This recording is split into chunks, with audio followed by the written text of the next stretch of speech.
Hello बच्चों, good morning. आज के वीडियो में हम लेसन नंबर 6 मदर टेरेसा के प्रश्नों के उत्तर समझेंगे।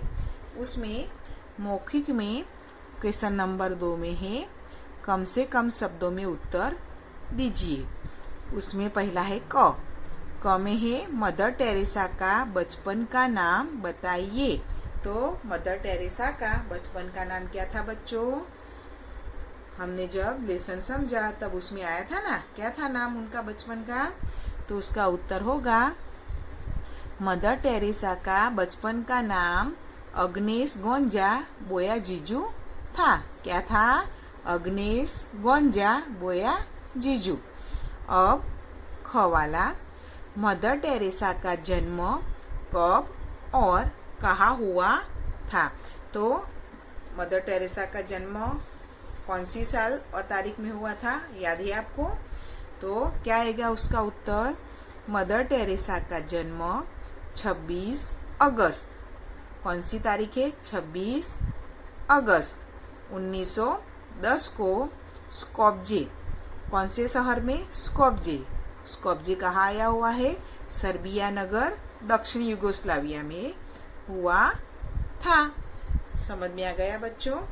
मदर टेरेसा का जन्म 26 अगस्त 1910 को स्कोप्जे, सर्बिया नगर, दक्षिण युगोस्लाविया में हुआ था। अब छोटा ग वाला, मदर टेरेसा ने कौन से विद्यालय से अध्यापन कार्य प्रारंभ किया? यहाँ विद्यालय का मतलब है स्कूल और अध्यापन कार्य का मतलब है पढ़ाना। तो उसका उत्तर आएगा मदर टेरेसा ने सेंट मैरी हाई स्कूल में अध्यापन कार्य शुरू किया। कौन सी हाई स्कूल में? सेंट मैरी हाई स्कूल में अध्यापन कार्य शुरू किया। उसके बाद बड़ा वाला ग, मदर टेरेसा का निधन कब हुआ?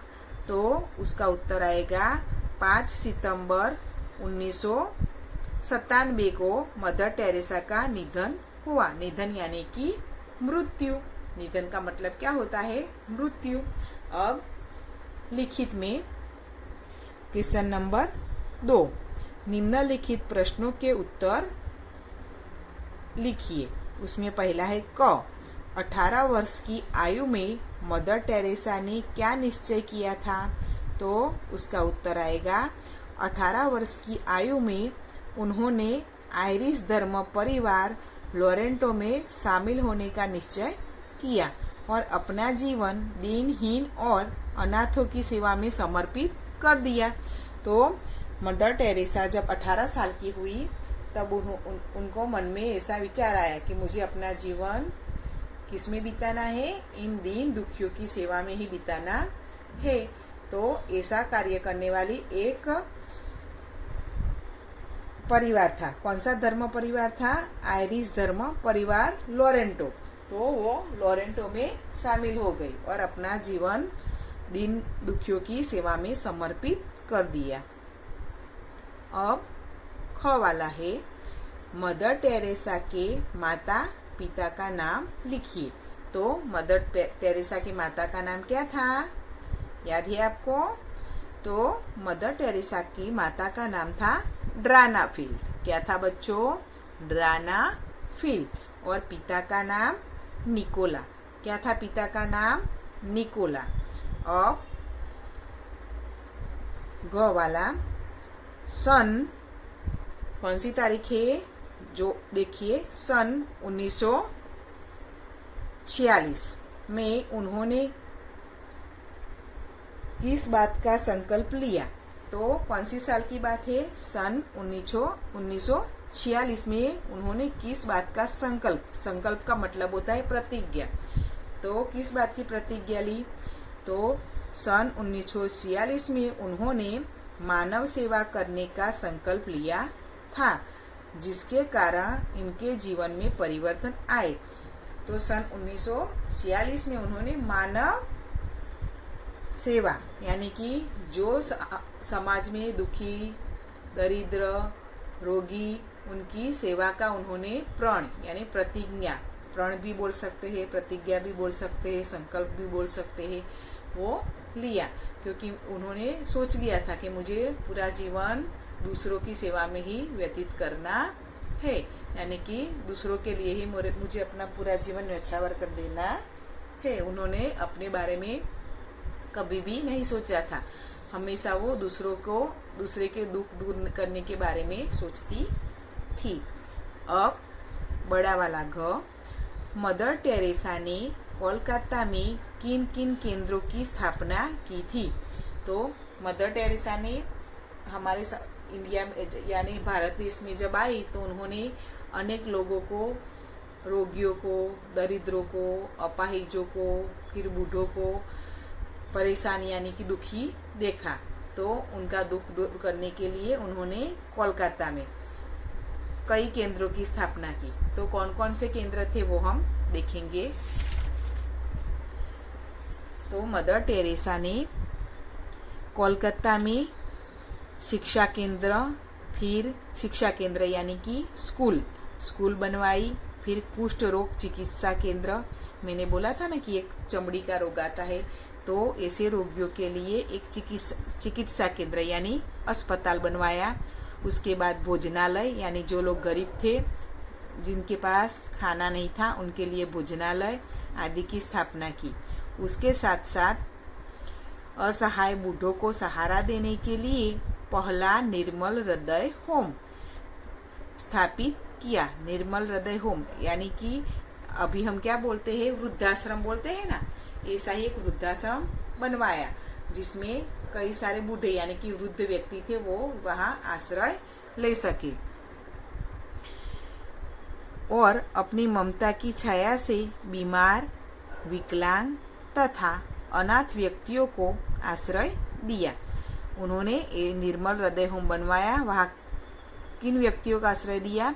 जो बीमार थे, विकलांग थे, अनाथ थे, उनको भी उनके साथ साथ आश्रय दिया। वृद्धों को तो आश्रय दिया ही, उनके साथ साथ उन्होंने जो बीमार थे, विकलांग थे और अनाथ थे, ऐसे व्यक्तियों को भी अपने आश्रम में आश्रय दिया। इन्होंने अमीर, गरीब, जात पात में कोई भी भेदभाव नहीं रखा। मदर टेरेसा ने अपने जीवन में कभी भी अमीर गरीब जात पात का भेदभाव नहीं रखा था। सभी व्यक्तियों के साथ वो अच्छी तरह से पेश आती थी, यानी सभी को एक समान मानती थी। सभी की सेवा वो एक ही तरह से करती थी, चाहे वो अमीर हो या गरीब हो। ऐसा नहीं सोचती थी कि गरीब है तो इसकी सेवा मैं नहीं करूंगी। वो कोई भी व्यक्ति हो, उसकी वो ममता की मूर्ति बनकर सेवा करती थी। अब अंग वाला, मदर टेरेसा को कौन कौन सी उपाधियों से सम्मानित किया गया था? तो मदर टेरेसा ने अपने पूरे जीवन में सेवा कार्य किया था, तो उनके इस कार्य को जनता द्वारा और सरकार द्वारा सम्मानित किया था।